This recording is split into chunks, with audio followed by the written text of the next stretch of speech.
ಶ್ರೀರಾಧೆಗೆ ಸ್ವಾಗತ. ನಾನು ನಿಮ್ಮ ಮೋಹನ್ ದಾಸ್ ಮಾಡೋ ನಮಸ್ಕಾರಗಳು. ಹರಿ ಓಂ. ಗೀತಾ, ಭಗವದ್ಗೀತಾ ಶ್ರೀ ಹರಿಯ ಸ್ವತಃ ಬಾಯಿಯಿಂದ ಬಂದಿರುವ ಉಕ್ತಿ.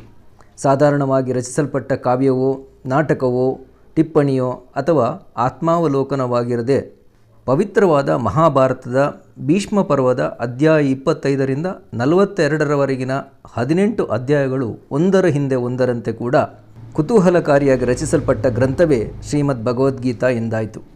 ವಿಶೇಷವಾಗಿ ಭಗವಂತನು ಮಹಾಭಾರತ ಯುದ್ಧದ ಸಮಯದಲ್ಲಿ ಅರ್ಜುನನಿಗೆ ಗೀತೋಪದೇಶ ಮಾಡುವುದಲ್ಲದೆ ಒಬ್ಬ ಭಕ್ತನಿಗೆ ತನ್ನ ಜೀವಿತಾವಧಿಯಲ್ಲಿ ಅದರಿಂದಾಗುವ ಪ್ರಯೋಜನಗಳೇನು, ಜೀವನದ ಹಲವು ಸ್ತರಗಳಲ್ಲಿ ಗೀತೆಯು ಎಷ್ಟು ಸಾಂದರ್ಭಿಕವಾಗಿ ಭಿನ್ನವಾಗಿ ಅದರ ಪ್ರಕಟಣೆಯಿಂದಾಗಲಿ, ಅರ್ಥವಿವರಗಳಿಂದಾಗಲಿ, ವ್ಯಾಖ್ಯಾನ ವಿಮರ್ಶೆಗಳಿಂದಾಗಲಿ ಅಥವಾ ಪ್ರಶಂಸೆಗಳಿಂದಾಗಲಿ ಎಷ್ಟು ಪ್ರಯೋಜನಕಾರಿಯಾಗಿ, ಮಾರ್ಗದರ್ಶಿಯಾಗಿ, ಜೀವನ ಸಂಘರ್ಷದಿಂದ ಹೊರಬರುವ ರೀತಿ ನೀತಿಗಳು ಪರಮಾತ್ಮನೇ ತಿಳಿಸಿರುವ ಪವಿತ್ರವಾದ ಗ್ರಂಥ ಭಗವದ್ಗೀತೆ.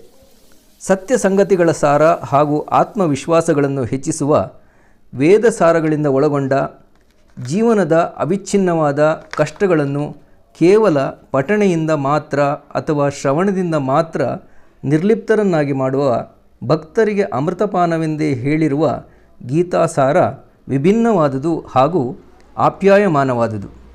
ಅದಕ್ಕೆ ಇದರಲ್ಲಿ ತಿಳಿಸಿದೆ ಏನೆಂದರೆ, ಶ್ರದ್ಧವಾನ್ ಅನಸೂಯಶ್ಚ ಶೃಣುಯಾದಪಿ ಯೋ ನರಃ ಸೋಪಿ ಮುಕ್ತಃ ಶುಭಾಂ ಲೋಕಾನ್ ಪ್ರಾಪ್ನುಯಾತ್ ಕರ್ಮಣಾಂ.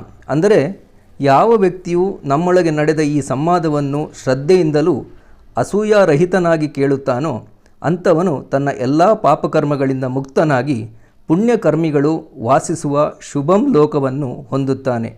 ಇದು ಭಗವದ್ಗೀತೆಯ 18ನೇ ಅಧ್ಯಾಯದ 71ನೇ ಶ್ಲೋಕದಲ್ಲಿ ತಿಳಿಸಲಾಗಿದೆ. ಅಸಾಮಾನ್ಯವಾದ, ಬಣ್ಣಿಸಲು ಅಸಾಧ್ಯವಾದ, ರಹಸ್ಯಮಯವಾದ ಗ್ರಂಥವೆಂದರೆ ಶ್ರೀಮದ್ ಭಗವದ್ಗೀತೆ. ಸಕಲ ವೇದಾಂಶಗಳಿಂದ ಕೂಡಿದ ಹಾಗೂ ವೇದಗಳಿಂದ ಸಂಗ್ರಹಿಸಲ್ಪಟ್ಟ ಮಹಾಗ್ರಂಥವೇ. ಕಠಿಣವಾಗಿ ಹೇಳದೆ ತುಂಬ ಸರಳವಾಗಿ, ಸುಂದರವಾಗಿ, ರೋಚಕವಾಗಿರುವಂಥ ಈ ಗ್ರಂಥದ ಸಾರವನ್ನು ಸತತವಾದ ಅಭ್ಯಾಸದಿಂದ ಮಾತ್ರವೇ ಅರ್ಥೈಸಿಕೊಳ್ಳಲು ಸಾಧ್ಯ. ಕೃಷ್ಣನು ಹೇಳಿದ ವಚನಗಳು ಭಾರಿ ಗೂಢಾರ್ಥದಿಂದ ಕೂಡಿದೆಯಾದರೂ ಭಕ್ತಿಯಿಂದ ಏಕಾಗ್ರಚಿತ್ತರಾಗಿ ಅನುದಿನವೂ ಪಠಿಸುವುದರಿಂದ ಭಕ್ತಿ ಶ್ರದ್ಧೆಯನ್ನು ಹೆಚ್ಚಿಸುವುದಲ್ಲದೆ ಆಧ್ಯಾತ್ಮಿಕ ಪ್ರಪಂಚದಲ್ಲಿ ಲೀನರಾಗಲು ದಾರಿ ಮಾಡಿಕೊಡುತ್ತದೆ. ಈ ಸಂವಾದವನ್ನು ಅರಿತುಕೊಳ್ಳುವಾಗ ಶಬ್ದ ಅಂದರೆ ಪ್ರತಿ ಪದಗಳಲ್ಲಿಯೂ ರಹಸ್ಯತೆಯು ಕಂಡುಬರುತ್ತದೆ. ಪರಮಾತ್ಮನ ಗುಣ, ಪ್ರಭಾವ, ರಹಸ್ಯ ವರ್ಣನೆಗಳು ಗೀತೆಯಲ್ಲಿ ವಿವರಿಸಿದಂತೆಯೇ ಬೇರೆ ಯಾವ ಗ್ರಂಥಗಳಲ್ಲಿಯೂ ತಿಳಿಸಲಾಗಿಲ್ಲ ಹಾಗೂ ಈ ವಿಚಾರಗಳು ಕಂಡುಬರುವುದು ಬಹಳ ವಿರಳ. ಶ್ರೀ ವೇದವ್ಯಾಸರು ರಚಿಸಿದ ಮಹಾಭಾರತದಲ್ಲೂ ಕೂಡ ಗೀತಾ ಸಂವಾದವನ್ನು ಪಠಿಸಬೇಕೆಂದು, ನಿತ್ಯ ಕರ್ಮಗಳಲ್ಲಿ ಅಳವಡಿಸಬೇಕೆಂದು ತಿಳಿಸಲಾಗಿದೆ. ಗೀತಾ ಅಧ್ಯಯನ ಮಾಡಲು ಯೋಗ್ಯವಾದ ಗ್ರಂಥ. ಇದನ್ನು ಶ್ರದ್ಧೆಯಿಂದ ಓದಿ ಅರ್ಥ ಮತ್ತು ಭಾವಸಹಿತ ಅಂತಃಕರಣದಲ್ಲಿ ತುಂಬಿಕೊಳ್ಳುವುದು ಮುಖ್ಯವಾದ ಕರ್ತವ್ಯವೇ. ಏಕೆಂದರೆ ಶ್ರೀ ಮಹಾವಿಷ್ಣುವು ಸ್ವತಃ ತನ್ನ ಮುಖಾರವಿಂದದಿಂದ ಹೇಳುತ್ತಾನೆ. ಮತ್ತು ಅನ್ಯಶಾಸ್ತ್ರಗಳಿಂದ ಏನು ಪ್ರಯೋಜನ? ಹಾಗೂ ಸ್ವತಃ ಭಗವಂತನೇ ಇದರ ಮಹಾತ್ಮೆಯನ್ನು ಕೊನೆಯಲ್ಲಿ ವರ್ಣಿಸಿದ್ದಾನೆ. ಇದು ಅಧ್ಯಾಯ 18ರಲ್ಲಿ ಬಂದಿರುತ್ತದೆ ಹಾಗೂ ಶ್ಲೋಕ 68ರಿಂದ 71ರವರೆಗೂ ಇದೆ.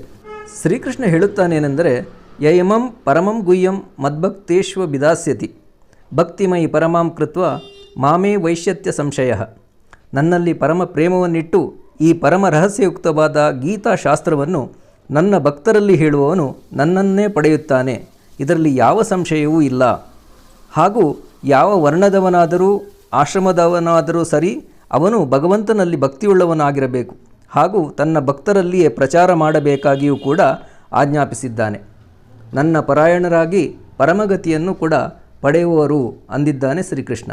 ಹೀಗೆ ಗೀತೆಯ ಮಹಾತ್ಮೆಯನ್ನು ತಿಳಿಯುವುದು ಮಾತ್ರವಲ್ಲದೆ ಬೇರೆಯವರಿಗೆ ತಿಳಿಸುವುದು, ಗೀತಾಭ್ಯಾಸವನ್ನು ಮಾಡಿಸುವುದು, ಪ್ರತಿ ಮನೆಯಲ್ಲೂ ಕೂಡ ಮಾತಾ ಭಗಿನಿಯರು ತಮ್ಮ ತಮ್ಮ ಮಕ್ಕಳಿಗೆ ಭಗವಂತನ ಆಜ್ಞಾನುಸಾರ ಸಾಧನೆಯನ್ನು ಮಾಡುವುದರಲ್ಲಿ ತತ್ಪರರಾಗಬೇಕು.